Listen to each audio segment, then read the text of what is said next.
Renowned pawb, welcome to Cwrw. Welcome to the fifth, I'm losing track of my mind, the fourth day of the Coracle Europe Fringe. For those of you who've had a lovely walk around sunny Llanstefan, then this is the perfect way to start your Sunday afternoon with some poetry here in Cwrw. We have three readers this evening, or this afternoon, though if they go on long enough, it might well be this evening, but then we would miss our food, so we can't do that. First of all, we're going to have Colm Kiernan. Colm, who many of you know, is with the party of artists, writers, and poets coming here from Sweden, but is originally from Ireland. And so the collection that he's launching today is actually a collection that he's written in English. It's a beer book. I'll let Colm tell you a little bit more about it. But we drove into Llandyssil the other day to Gomer, and we picked up the copies, so they're fresh from the printers. And this will be Colm's first readings from that collection. We're lucky to be joined by Simone Mansell-Broome, who has included us in her West Wales tour of her memoir, Falafels, a few frogs and a ferret. Falafels, a few frogs and a ferret. She will also, of course, be reading from her new poetry collection and maybe from the forthcoming collection, Bracing, which will be due out early next year, I guess. We're getting close to the end of the year now, aren't we?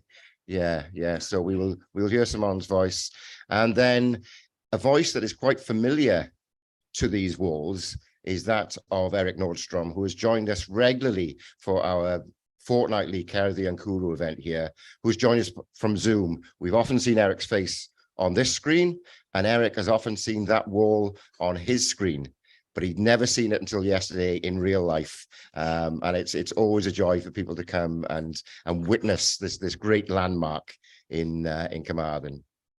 Okay, I'm going to hand over to Colm.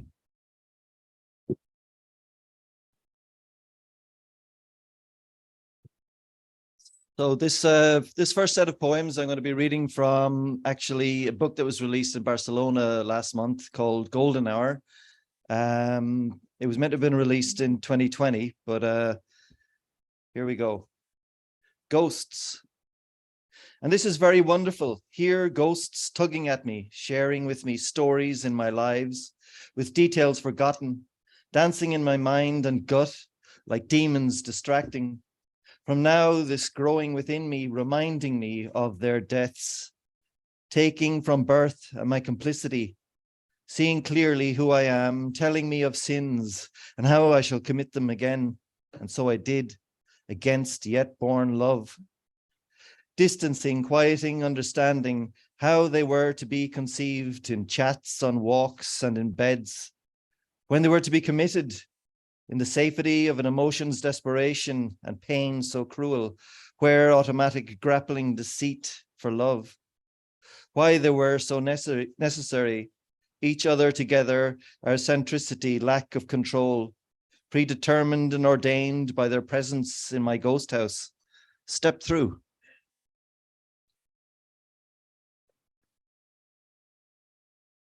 Free. I didn't die at Easter. I died in April, rejecting the spring. I hear what you think, though your sentences contradict each other. The lines between speak in clarity, no one thing hurting until all is painted into a picture of reality. To speak without memory is truly to be free.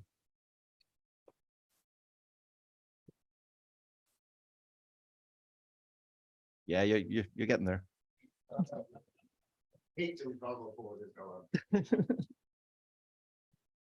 Veils of the morning, writing reams of poetry in her head on a Sunday morning, lying in his bed. It rains against the window, a perfect lazy day. She lies naked beside him, the most beautiful thing she'd ever seen, with such color, structure, and form, making a second skin around him as he doesn't touch her. He picks up his phone to read. She turns to the wall to cry. naked beside him, not a bit of him to hold. Everywhere she threads on glass, and every time he bleeds. She can read him like a book, but could not interpret him. Blinded by illusion, she makes romantic gesture, gifts burned in suggestion. His need to hate himself more passionate than her love. She lies, here spent beside him, with no more Yeats to give. Yes.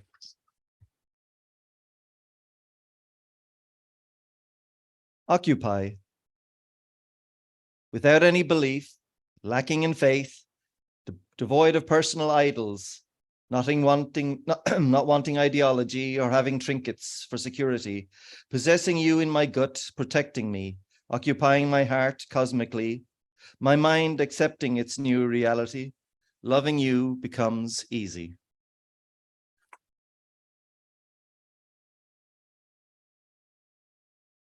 A room with a view. A billion shades of grey push and hassle the sky, and a blue pine mountain lies across my way. A long bundle of oaks gone higher and high, while a storm of hurling leaves makes everything seem to decay. Can you imagine some drizzly old smoke come twisting right up and up within, the scene of a picture of old French folk, and all serene?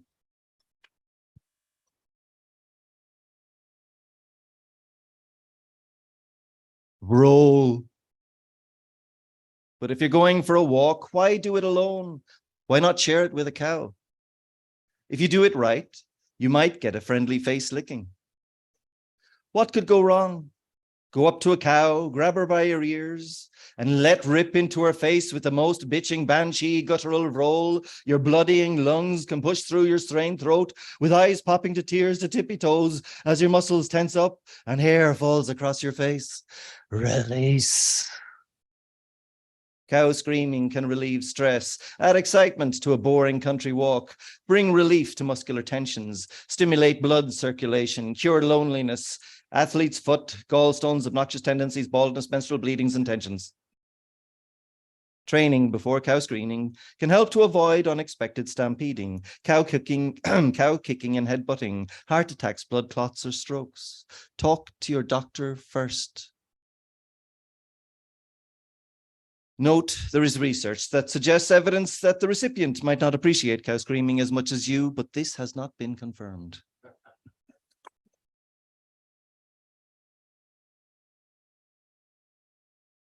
In 2019, I say, but actually it was 2018 because I got it wrong. Thanks, Jonas has corrected me. Magnus and me landed here. It was a massive storm, and the day after in the morning, I went for a walk from Dominic's house on one side of Ferryside to where we were going to be staying in the hotel that night.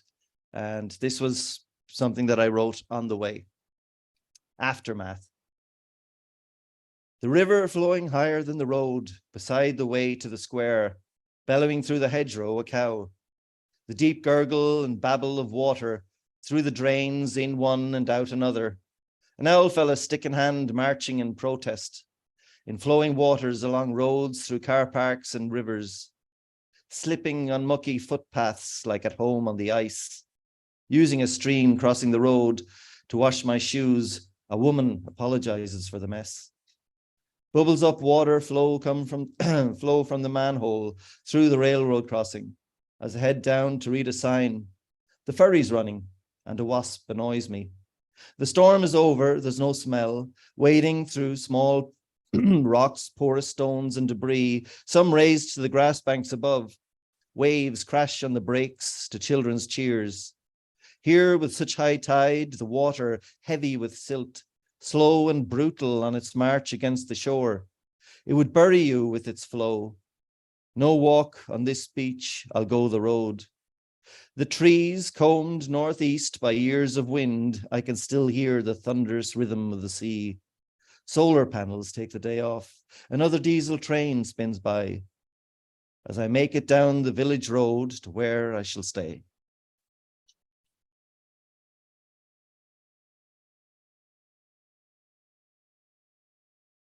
B. Fat, fluffy bumblebees laze around the hyssop and lavender, dancing with butterflies as they find new suckling spots between the flowers and showers of water from a hose.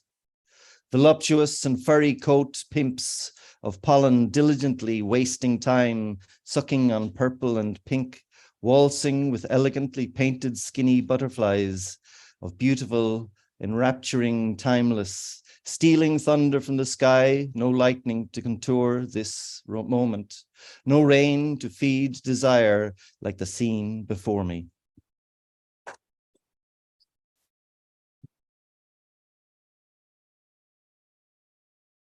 Tides. Turn that light out, I thought, as I lay back in the sand and looked up at the glaring moon. Therapeutic madness, ebbing and shuddering, uneven tides according to own clock, feeling from pasts in form unexpected, this now.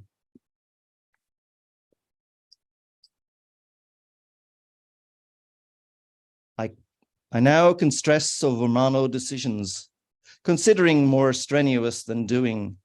It's obvious as you experience it, how ridiculous to be in your mind's grip, not able to figure out any way around it, afraid but not knowing what one's afraid of, exhausting and consuming. Friends suggest therapy, which I totally reject.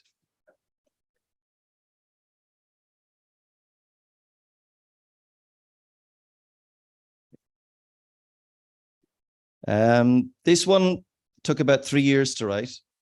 It was something in my head and I just couldn't work it out. And a friend visited, and when she left, the poem was written. Sitting on kitchen chairs, like a cat-powered dream, all soft and slow, piano fine, clocks and time running on rhythmic hops from topic to thing.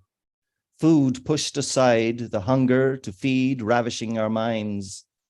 Thought wordings that make you listen, ratcheting up the meanings, feelings, understandings, reaching flow in constant spaces, nooks and crannies not often explored in mundane conversations at coffee houses, pubs, street corners, dinners, or workplaces.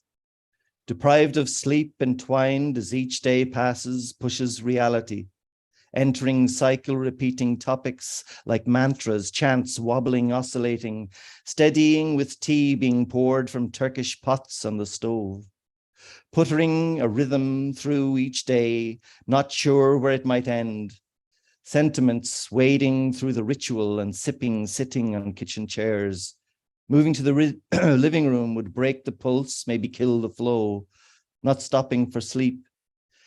Even if it's great banter, how does talk smell after a few days? Does it depend on each topic? Mix it right to smell of rose and any other way. How sexy can an armpit be after days of maturity? But all of this gives way to the beautiful, perverse mind.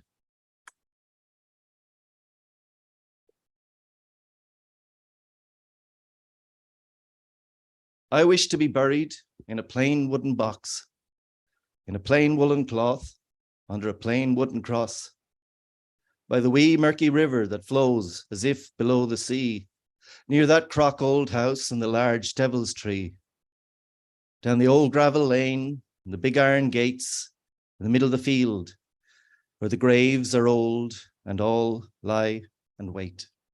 Thank you.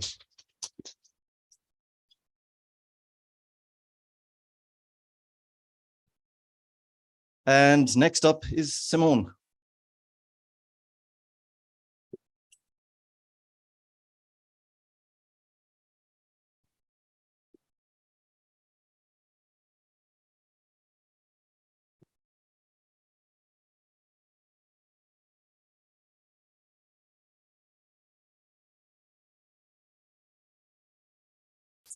Yes.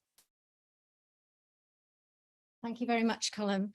I don't think good afternoon. Hello, Shamai. I don't have any cows in this set, I'm afraid. No cows, cow-free zone. I'm going to start with climate change, move on to things personal and observed, and probably end up with God. That seems a good way to go. Confession. Forgive us, Mother, for we have sinned. There's no health in us, nor here on earth. We dressed up chimps, pinky fingers, shiny cups and saucers, used them to sell tea. It is what it is. Remember Johnny Morris doing animal voices? You saw it too?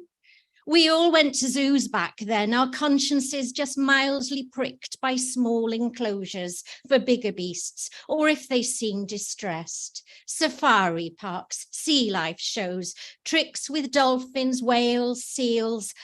How were we to know? And circuses, yes, our childhoods and not now. A treat till the clowns came. We were where we were. We could bury our heads in sand or hang them in shame. Is it wrong to have ridden camels in the desert dust? Is it wrong to have seen the photo monkeys, not stopped that hustle? Awareness shifts, things change. In our defense, Earth, our crimes were of ignorance. Our parents too weren't to know that modern, new and up to date wasn't always best.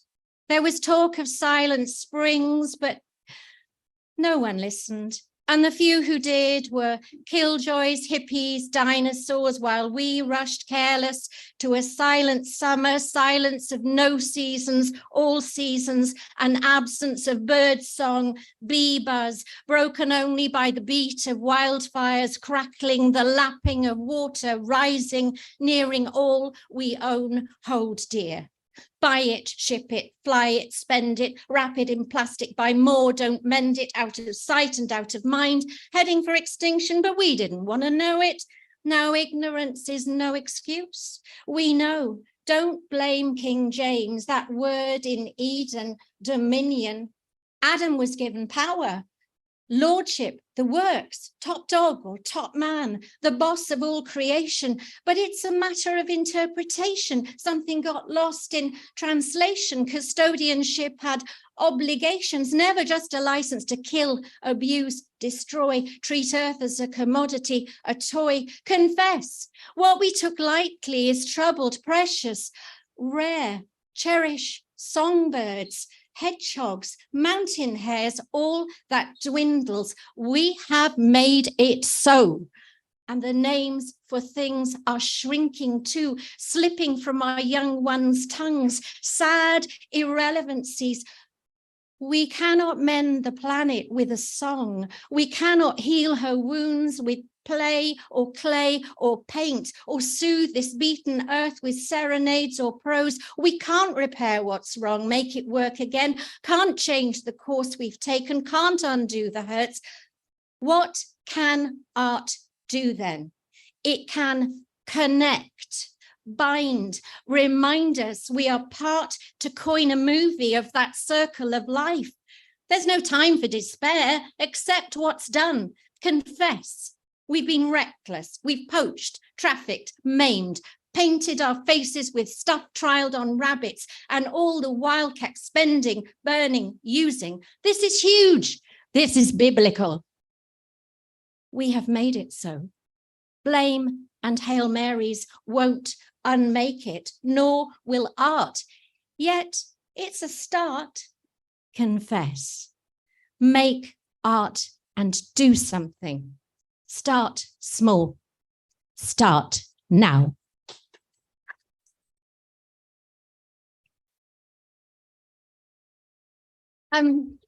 Thank you.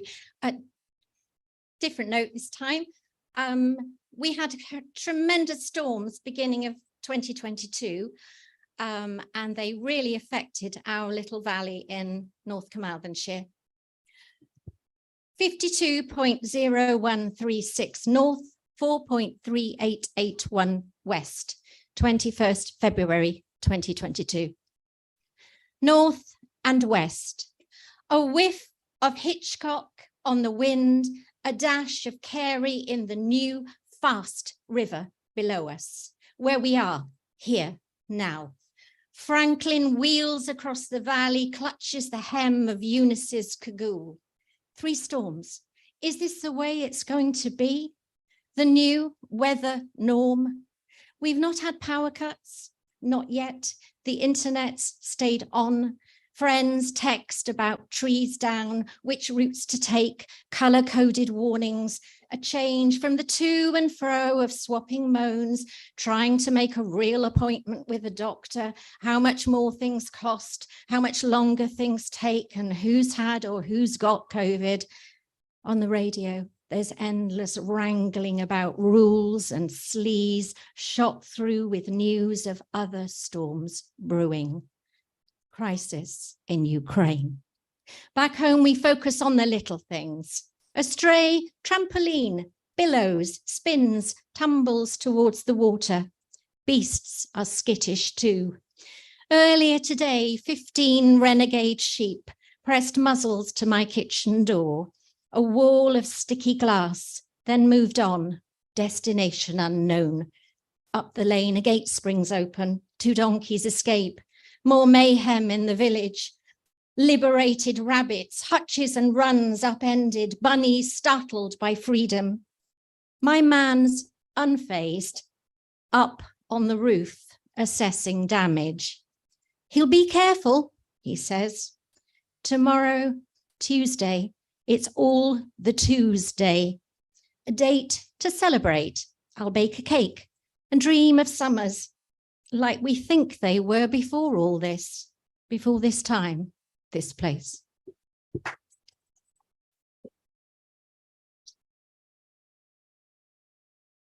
I'm often asked, what is poetry? It's a poem. I think we have a poem. Yes, I know that at this moment it's just a line or two and it doesn't scan or rhyme, and I'm not sure if it's going to, but it's based on something I heard, something that woman said to me, and I've been chewing her words over and over, and they keep coming back to haunt me. And I thought, well, I'll write them down. I'll feel much better when it's all out, Arial or Times New Roman, just as long as no one asks me, what's it all about? What does it mean? Yes, these words keep repeating over and over. You'll find that's often the way. Just a couple of things someone said and they won't go away. Maybe it's more the way she was saying them. Somehow they seem to speak to me. So I thought, oh my God, it's a poem, because I know what makes me tick and how a thought will lodge itself and seem to stick, and there's nothing I can do to shift it. More than a germ of a poem, there's something I've got to say, and it's not what I thought I'd be writing, not the thing I was fighting with yesterday. Inside me, it's dividing and multiplying and growing. You could say it won't leave me alone. Yes, I nearly have a poem. Right now only a line or a few, and it doesn't scan or rhyme. I don't think it's going to.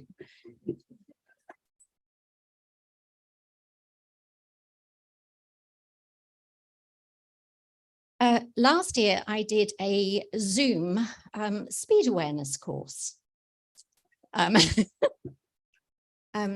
Speed awareness. We are all here, 10 of us offenders, and the man whose task today is to make us more aware of how we drive, how fast we drive, how long it takes to stop, and why we break the rules. I'm in the study, the as yet unsorted, unpacked study with not enough storage and no order visible. There is just about a connection. I am reminded why I have fought shy, despite the pandemic, of readings, workshops, anything done via Zoom. It looks as though most of my partners in crime are younger. The way I decide to survive this morning is to engage, respond, often, quietly, but not draw attention to myself. I do not want to be put on the spot, just for the signal to last and for the morning to end. Others take a different line. The youngest is teacher's pet, keen to speak, to please, to be heard. A subgroup riffs on towing weights. 2 men only want to talk about their tractors. But the 2 we can't ignore are the bored boy doing this course on his phone, wandering off drifting back with large supplies of packaged snacks, crisps, chocolate, cans of Coke, cigarettes to keep him fed, filled, occupied. He is not used to sitting still. You can picture him at the back of a classroom. You can see how teachers could have found him difficult. And the woman lounging on a squishy leatherette couch, a beige couch, beige leisure wear, no pen or paper, but brushes, combs, clips, an array of hair accessories.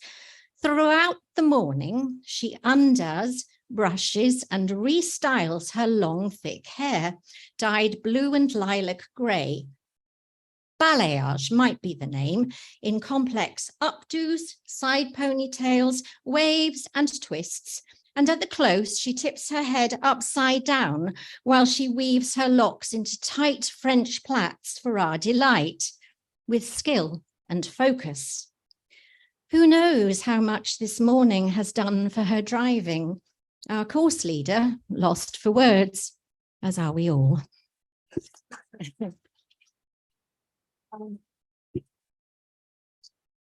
I'm really, really nosy, and I cannot help listening into people's conversations. And this was one such. When we were first together,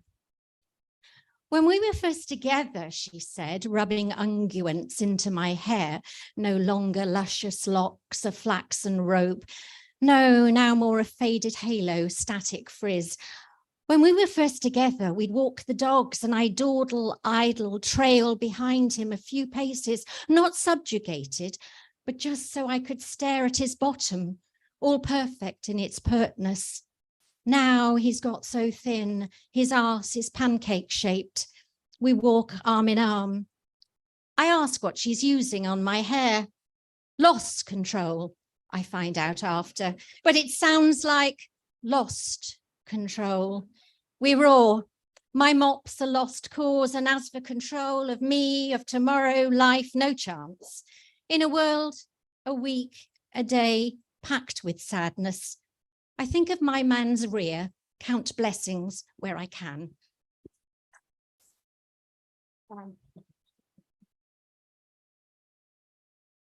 St. David's. We've already done a double take, that cleric at the path's end. Tall, gaunt, his face obscured, a grey hoodie shrouding it, sandals, the Jesus sort, loose grey trousers. Simple mistake to make. I saw homespun cassock, footsore traveller, man at the summit of a long, long walk, hunting salvation. And then he vanishes. Here we are tuned in to mystery, wowed by history, our senses alert to the possible.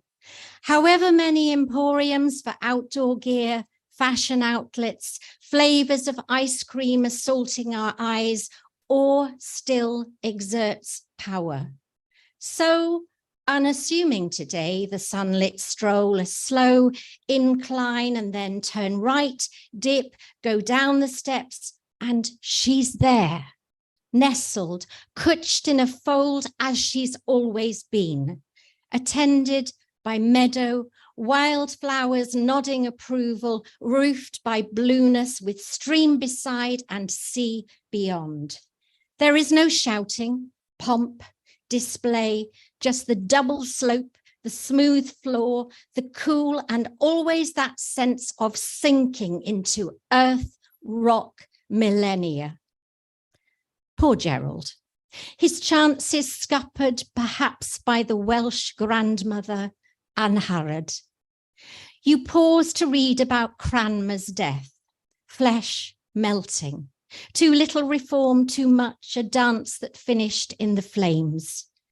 And now you hear the voice, earnest, clear, explaining something, doctrine, liturgy, faith, to two tourists.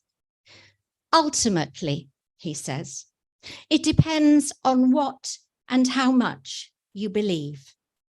Silent assent follows. No fires this time. We are ecumenical now. visitors, tanned, sparkly, decanted from a ship today, wander, as we do, a gift which gives each time escape, renewal, the lightest brush with pilgrimage.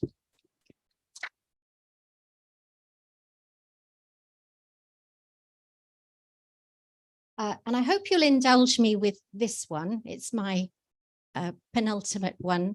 It's my take on Philip Larkin's They Fuck You Up. Twisting the Knife, with apologies to the late Philip Larkin.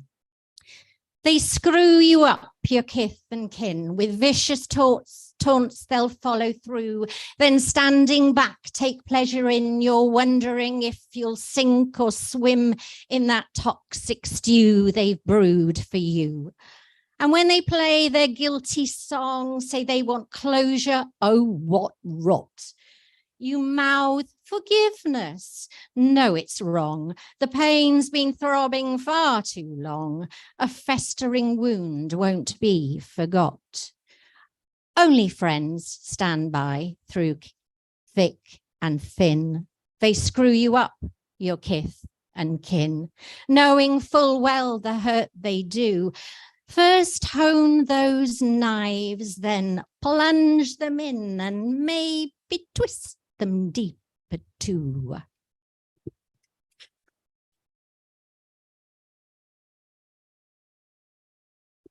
And we seem to be back to God, or the absence of God. What do we do now? The deities have gone, faith's a fuzzy memory filled with buffoons, dodgy clerics, and the frankly misguided. Stranding a secular, alone with no succor, familiar ritual for comfort. Our thoughts are with you. Sounds so lame. But thinking of you is what I've done, have been trying to do. Yesterday, today too, between the broken water main, the burying of my ancient cat, canvas saturated beyond the point of no return, a weeping bride, a tricky mother of the groom, weather defying all forecasts. I did try. Some might call it biblical, a scourge on unbelievers, a plague on climate deniers. Let me lighten the day with laughter at lunchtime, secrets shared over glasses of wine, since there is probably only now Prosecco and friendship, only now and love. God's keeping a very low profile. You might say he's left the building.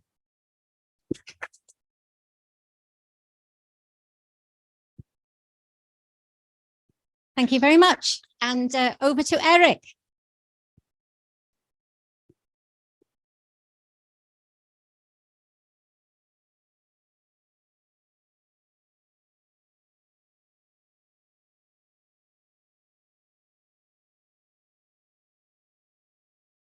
Hello, everybody.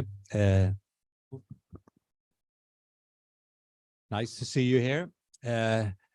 I will describe a little bit what I'm going to do now.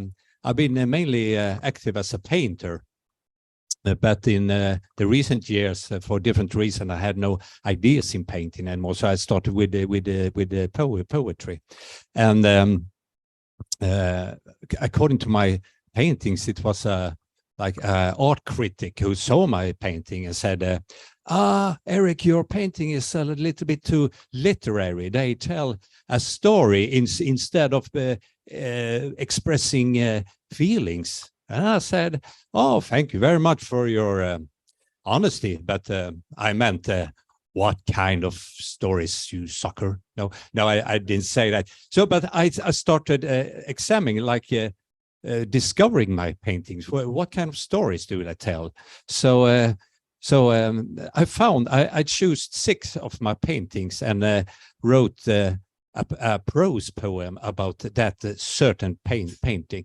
And it's not about exploring my paintings. Explaining my my paintings is more of exploring and examining them. So I will show you the painting here and read a poem that is connected to that painting.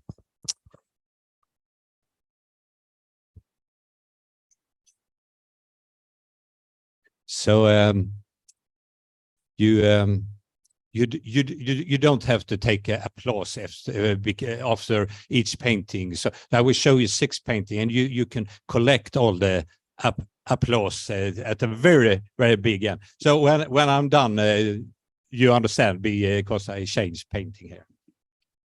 Okay, let's go. The first one here, the title is inspired by Tom Waits' song called "Come On Up to the House."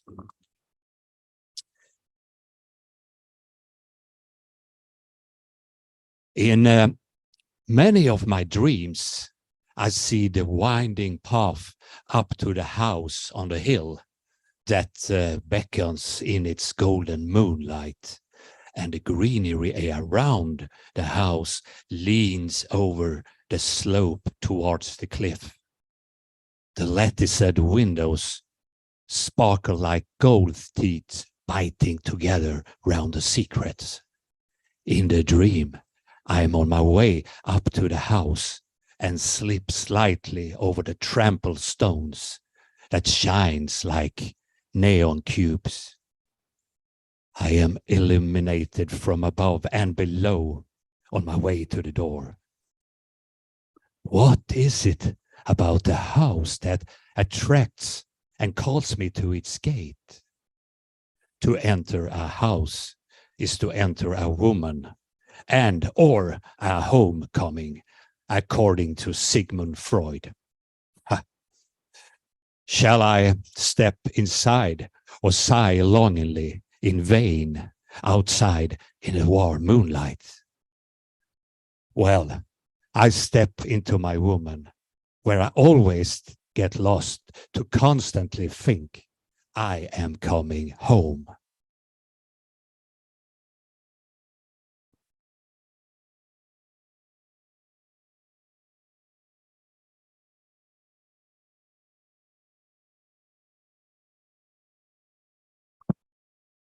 The next painting is called The Dices of Einstein.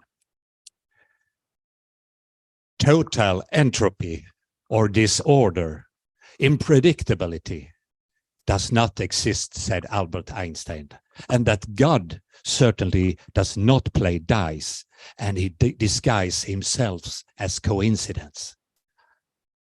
Well, God damn it. Well, good damn it.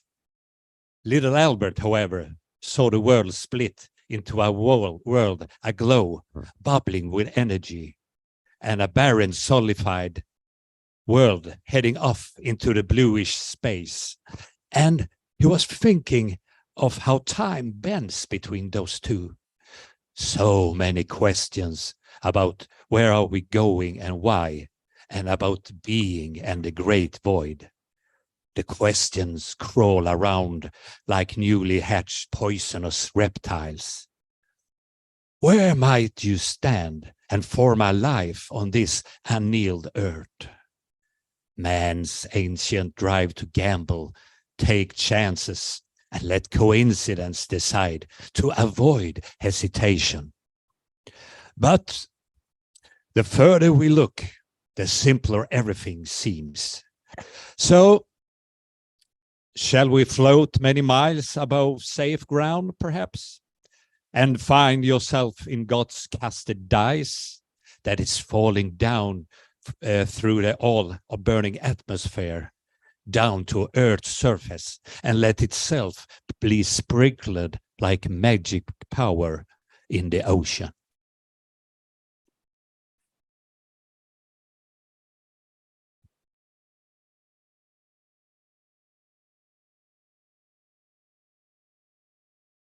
This one is called the Ganges. The sky is divided into different color shifts. as the castes divide society. A constant plaintive elegy fills the alleys, but down by the river is a stillness that gives a slight vertigo and a buzz of silence in the ears, despite all the murmur of low human voices. The smog and the dusk make the sun pale orange, while the horizon vibrates with the heat of the day that broods the night, which hatches quickly. The clusters of people crowding down the river resemble a large animal that wants to go down and drink. The animal dips his human mouth into the water and take a deep breath of water, which makes eyes seeing, and it oxygenates the memory of all those who had come this way before, and paves the way for all the human the river waits for.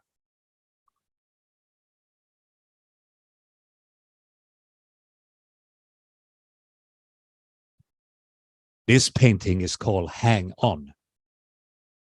The north and the south of the Asian country live together like a chafing, squeaking ice marriage. In the 150-mile-long no man's land between the states, the animals live a quiet life among the mines. Sentries are deployed as chess pieces. In bullseye, do not blink, do not move too soon. The present and eternity draw faster than the shadow. Brutal phones ring and glances meet until someone gives way, upsets the balance, and the border breaks, catches fire. You can see a man out of firing range climbed a liana rope ladder from the red soft wonder of the earth up to the light of the upper spheres, high above the tormented country. The fertile soil with endless layer of cranium underneath watches him, smiling and hopeful, wishing him good luck.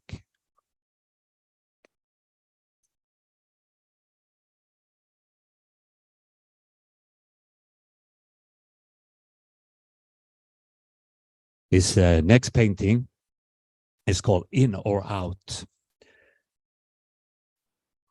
Yeah. A long processions of human makes its way across the hilly landscape. It is approaching the border, and white skin gleams in the moonlight. From within the shadows of the night, dogs growl can be heard, as well as their rattling leashes, bitter whistles, and short cries of command. The human steps are both tentative and determined. The man who has walked first at the crest secures his place with his elbow against the wall, as if showing, here I am, walking above the dry residue of those who had walked before, reached beyond, who didn't arrive but were out. I don't turn around like a river doesn't turn around, even if you consider me out. The rest of us who watch are afraid because we are told we should be afraid, even though we are in. The people behind push on no matter how cold the night and moon get, and whatever command shouts sound in the night.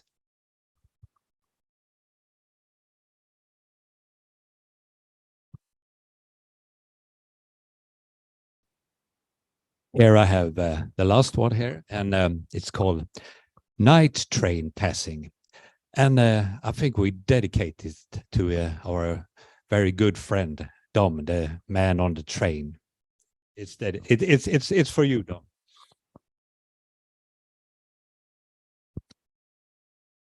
Night train passing. A seductive moonlight over our landscape. A train makes its way across the plain between the hills, that hugs the wagons that suddenly sneak into our village, and its light awakens our houses. The mystery often passes by at night behind lowered barriers, as we and our villages are sunk into a dreamless sleep.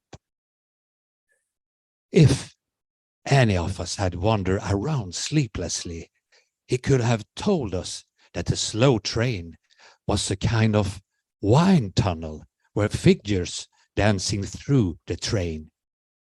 The dance seems to go faster than the train, like a loose film strip that rushes through a projector, where figures dance in and out of the train, and which is projected as graffiti on the walls on the sleeping village, that suddenly begins to live a secret life. The dance seems to be what moves the train forward, which suddenly leaves our village without a trace. Our sleep is still heavy and dreamless.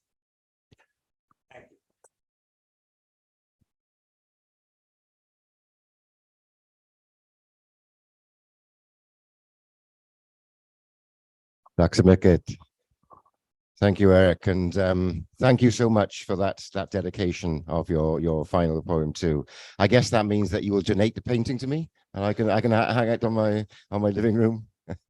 Thank you. We're going to take a 10-minute break now, so you can replenish your glasses, your coffee cups, your teacups, maybe even have a Snickers, even though don't taste as good as marathons, do they? No. Okay, we'll come back in 10 minutes where we'll hear 3 more short readings from our poets this afternoon. Diolch.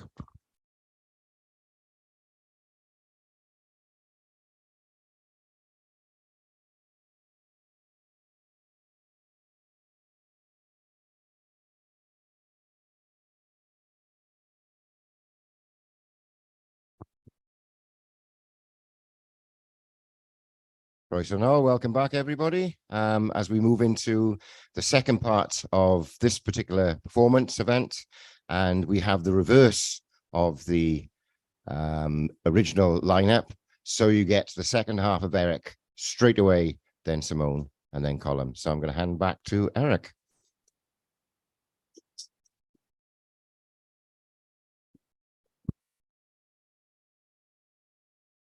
Okay, if you really want to do applause after each poem, it's okay. Maybe I was, but it must be a big one then. I will read some poems here. I will start with a very old one. I think I wrote it 35 years ago or something. I don't write this kind of poetry nowadays, but the old man can read a young man's poetry and how it feels. I'm tired. Wake me up. I want to make love. The rains fall over the dry seaweed and the pebble beach. The rain waged the branches towards deeper green, gushing in the grass clay of the path like gruel for the unborn children underneath. Flows, everything flows, collects kernels and manure. I want to make love, I say. The rain has grayed even deeper. I'm tired and want to make love.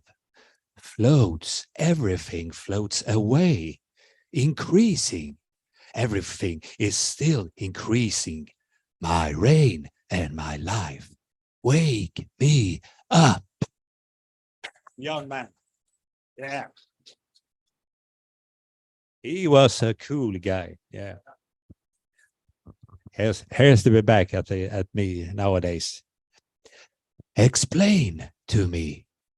Small cupped hands recalling through generations blood foam, how they spins soft warm nests, which is then thrown out into a liberated rush of calm.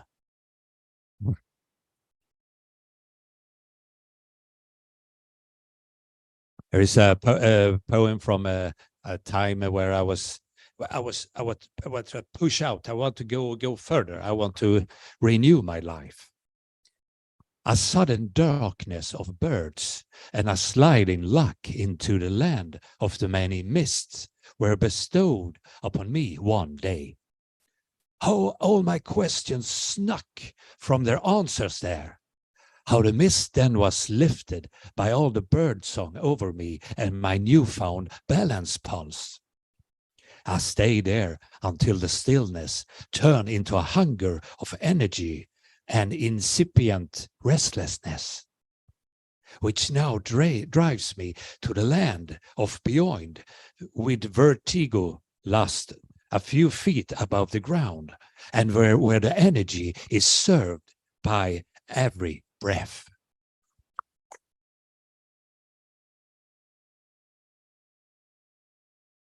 There's one, there's a few deep and a little hard ones coming here. There's one called inquisitive. How the inner gap that I was constantly trying to bridge widened. How the journeys led beyond within me. How now seems pointless with an eroded why. How my friends now disappear away from me with a centrifugal force of time. And anyway, I am without the pulse of your presence. How will my free step find me again? How all my uploaded wise answers were hijacked by the Trojan? And where will all those weary questions be led away like the tide of the moon?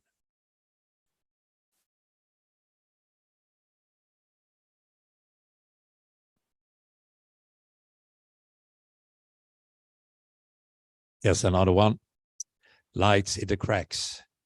The atrocities that now surpass their inherited intentions.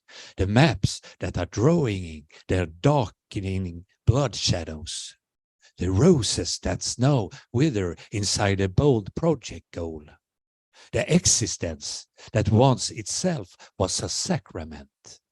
The end that, however, insists on being a beginning.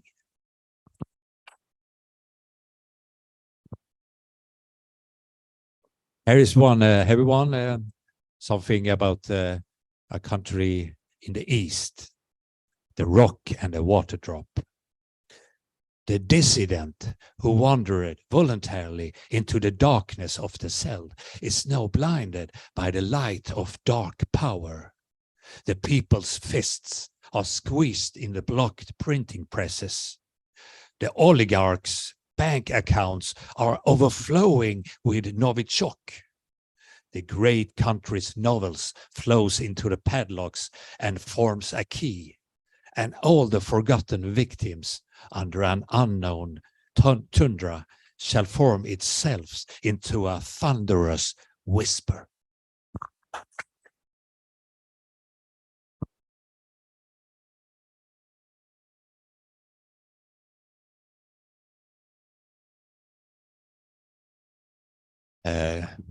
Coming to the end, here is one called fusion. However, we analyze ourselves and everything we live in the midst of. Our thoughts are just comical shadows emitted from our deep instinct. But it is mainly when celestial bodies collide that new energy is generated and new worlds are born. So, book a meeting in your calendar for a meltdown between your musing and its deep roots in you, and expect the meeting to take place on a narrow isthmus with blue-black sea depths on each side.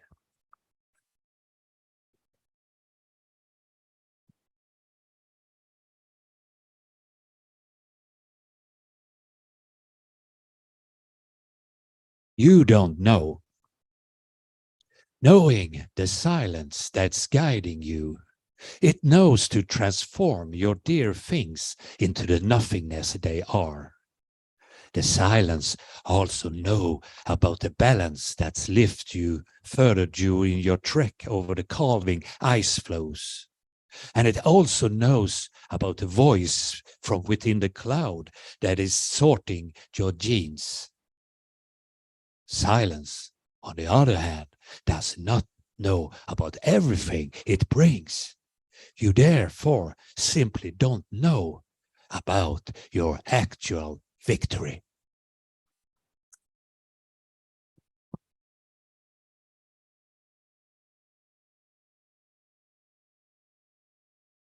I have one more. The legacy. Layer upon layer of dirty paper with attempts to write off the inherited shame that was so beautifully sung into you. All the cancelled revelations in your life and how the orders grew out of the dinner table and without notice wrapped itself around your wrist like an imaginary Mobius strip that held you in place. How easily you could have instead renounced, discovered your embryonic wings, could only have lifted and had an angel's oversight. Thank you.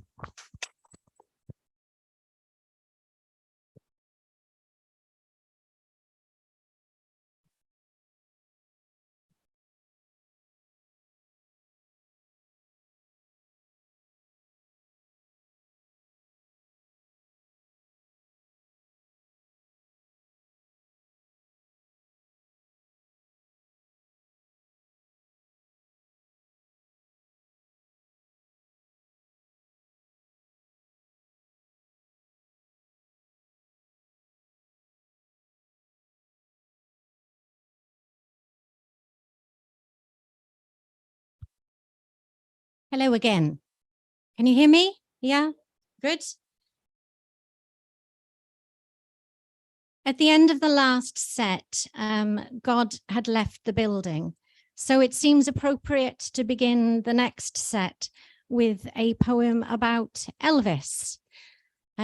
So we at the family business, I should just a quick explanation.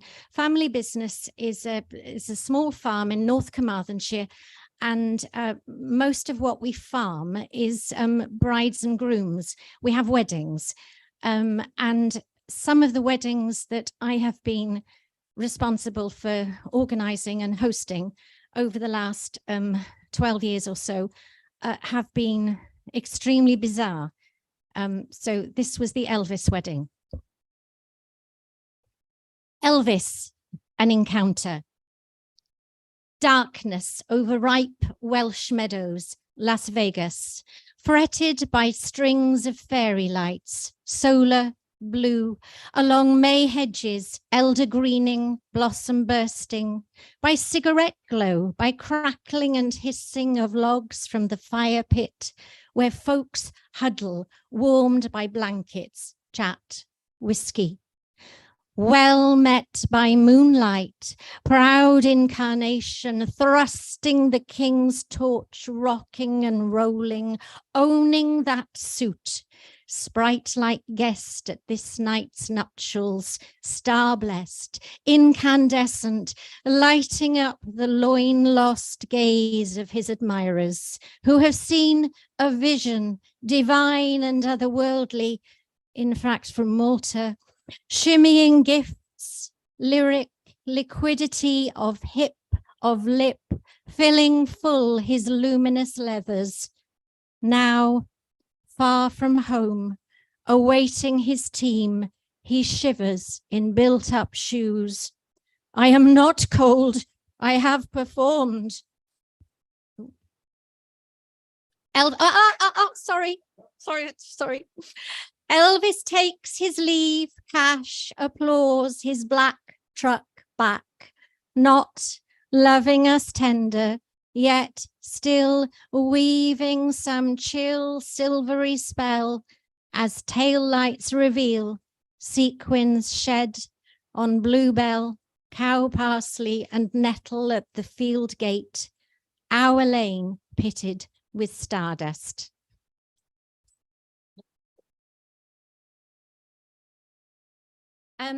This next one is from the first time we had a punch up at a wedding. We had, there were two, it was like the Montagues and Capulets, only less glamorous. The two families had hated each other probably for centuries. And I think it was the groom's sister and the bride's cousin ended up having a fight, real serious fight. And the next morning, the groom was very, very anxious that the bride should not hear about it. Very anxious. So I promised not to say. He's a nice lad. You forget he's only 27. His brow folds, wrinkles, crumples. There are crevices you don't recall before 30. He's done well. Dropped out somewhere between GCSEs and the end of year 12. Finished his education in the School of Board, surf and skate, then snow. Majored in minor damage, not doing himself injuries he couldn't get over. Gaining much on the hop, on the slope, curve, wave, ducking and diving, carving, swerving, the turf, the powder he knew had dealt with, had always dealt with. No big deal, no worries. This latest drama is just a blip, the past crossing his snowy graph, not worth breaking sweat, not worth breathing a word. To the girl he's earmarked his key to survival, to breaking free from generations, from history, from family. He's reinventing, creating his future, making that myth where it's all groovy, where he's in control, has a goal, where the guy with shifty, troubled eyes, a brow too creased for 27, gets the girl. She's an ice queen, pure and simple, AAA rated.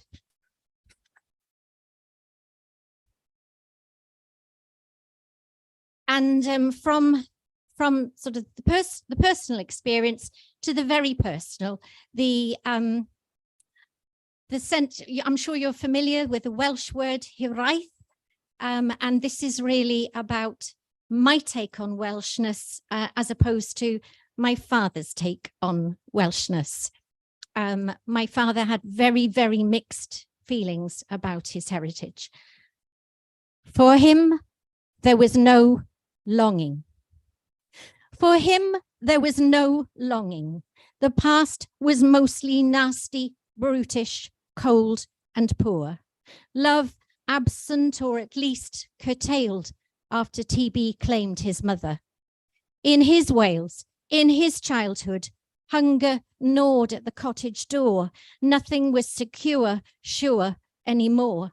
A sense of duty, needing to reduce the tally of mouths needing to be fed, backs to be clothed, feet to be shod. That sense pressed hard.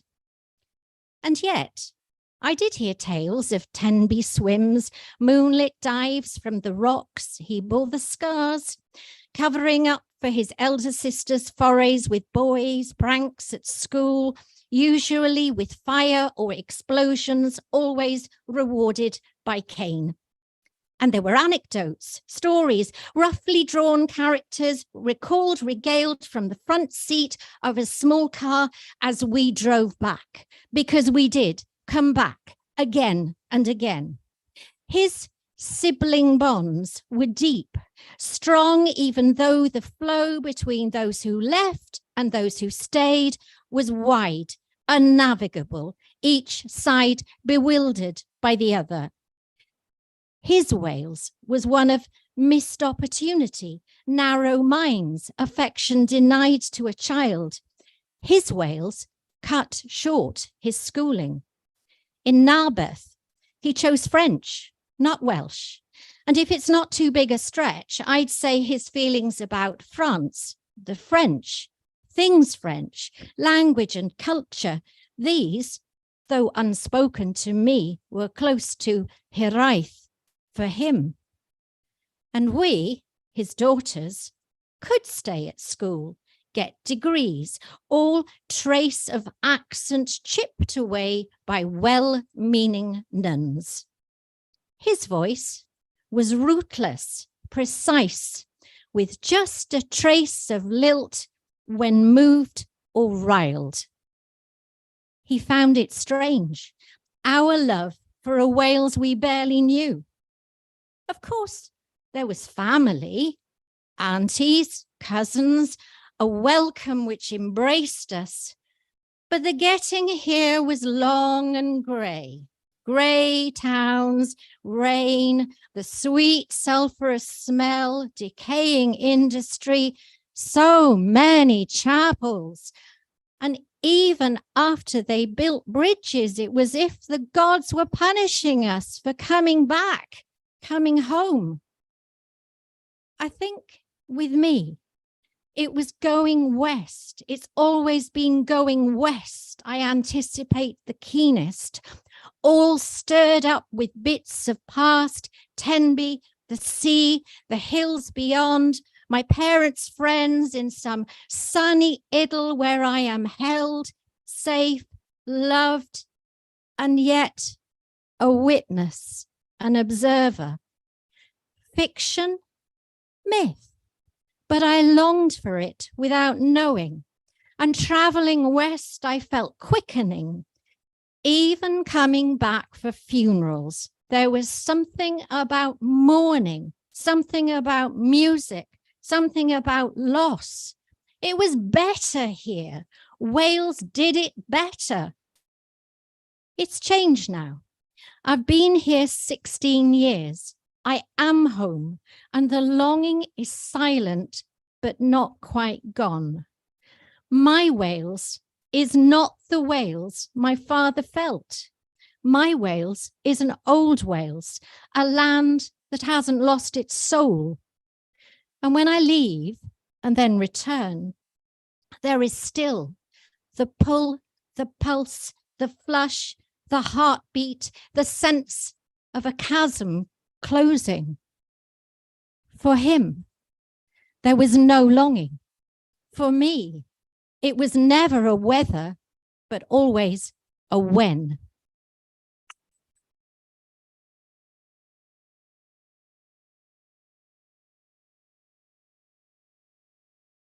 And I thought I'd finish, come back to climate change. We've gone full circle, but this is childhood as well. So it combines the two. Were you there, Bear? Where? Was it you who lurked in the shadows of that room upstairs, behind the door, between the carved brown wardrobe and a chair, dressing gown slung on its back and clothes folded ready for tomorrow? Your eyes, it seemed, were everywhere. They glared from wallpaper faces trapped in shafts of landing light, or between those threadbare curtains which didn't quite close. You'd set up camp, built your lair under our beds, ready to snap at cold bare toes, catch small ankles unawares. We loved our bears, the cuddly, funny, companion sort, Poos and Paddingtons and the rest. We gave them names, stood them four square on pairs of furry feet, made them speak. But not the one with garish trousers. No, Rupert scared you. And outside, the real ones. Beware the lines around the squares, or dare, if you're brave, to probe the darkness of the woods or under the stairs. Hold your wish, hold your breath, make a wish, say a prayer. You might stay safe. There could be snares.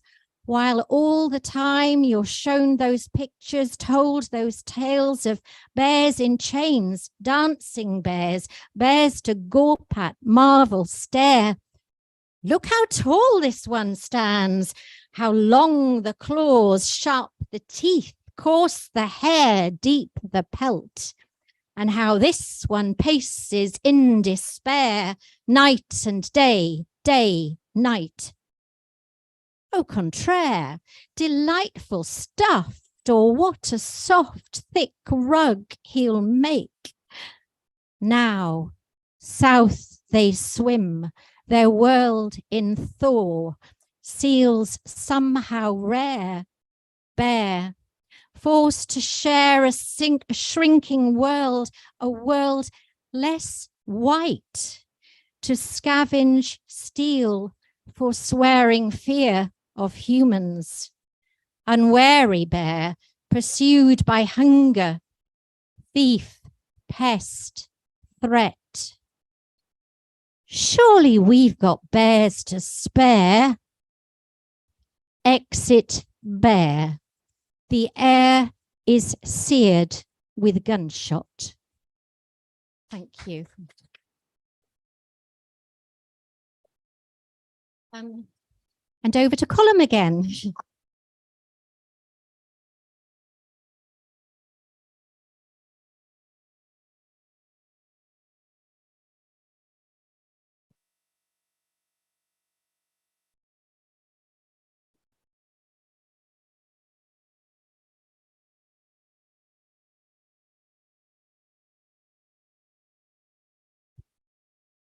On the veranda.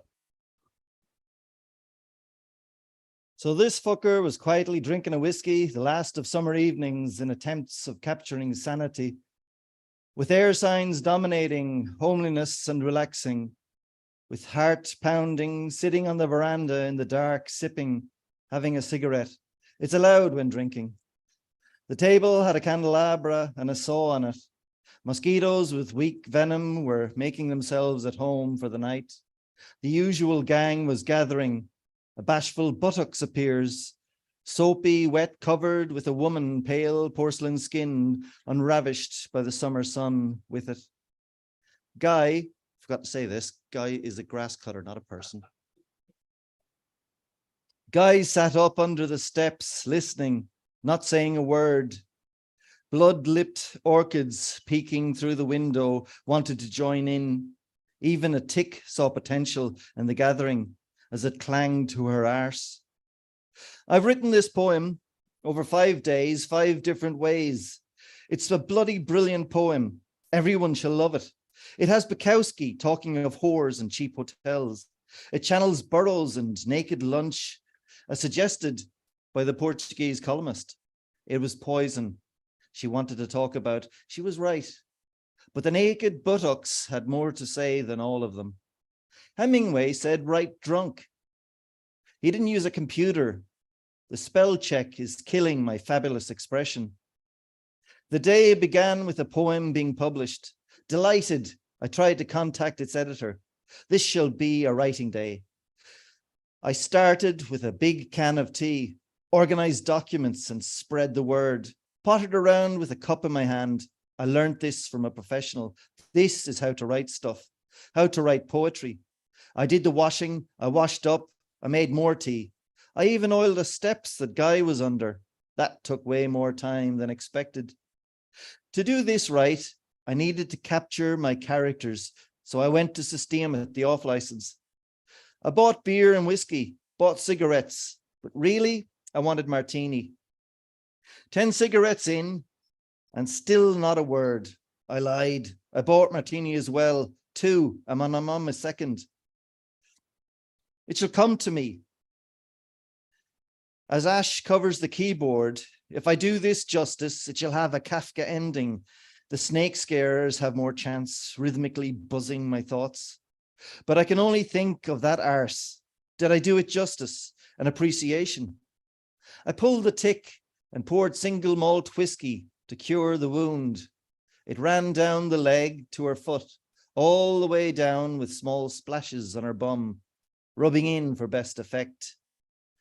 If I only had more in the glass, this moment would have lasted longer.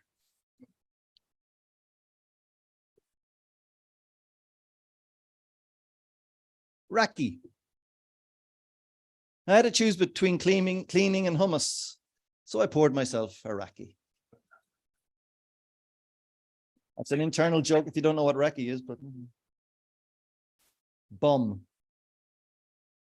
Your bum is a most beautiful thing in sexy underwear, but actually even more beautiful in no underwear at all, and has a lovely shape, smoothness and tone that I could gaze at and caress endlessly.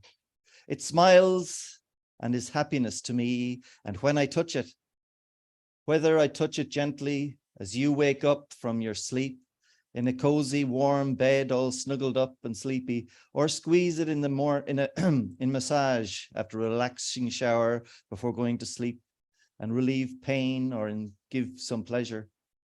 I touch your skin, I feel your meat and experience more than flesh, sensitivity and sensuality.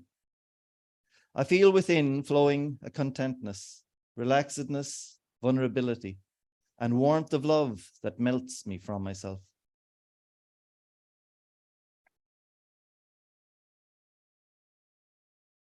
Demons. Demons and monsters riding souls of anguish, telling of need and want and to fulfill, obligations and indications and desires. Know these creatures, know their ways, know these beasts that live their lives, their loves vicariously through our existence, telling us our emotions and our words and meanings. Within our stress of life, telling us of their needs that we should please, the ways they want and how to understand, and pleasing to them the life for us to feed.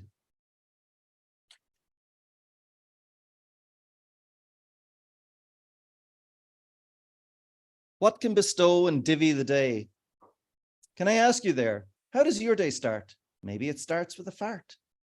What do you do the minute you get up? You might even do it with a sup. What do you need to get in your prime? How do you feel sublime? I mean to ask, how do you measure time? How do you celebrate stuff? You might even do it in the buff. How do you appraise your happenings? Do you know how to feed your imaginings? Like gaps the frequents, how do you honor your achievements? Or feel fully your grievance? Do you know how to get a flutter in the head? Or is it something you do just before bed? And how do you blow off steam? No, how do you reward cream? How do you immortalize, ritualize? Tell me, how do you memorialize? I want to know how you socialize. Can you tell me how you how you reproach, deny, humiliate, condemn, debase, and castigate? What do you do after you consecrate? And can it bestow and divvy the day? How do you get your mellow? Do you use tobacco? Thank you very much. And if you want to buy any of my books, you can buy 2 for the price of 1, but for the expensive one. So 2 for £12 or £12 and £6. Cheers.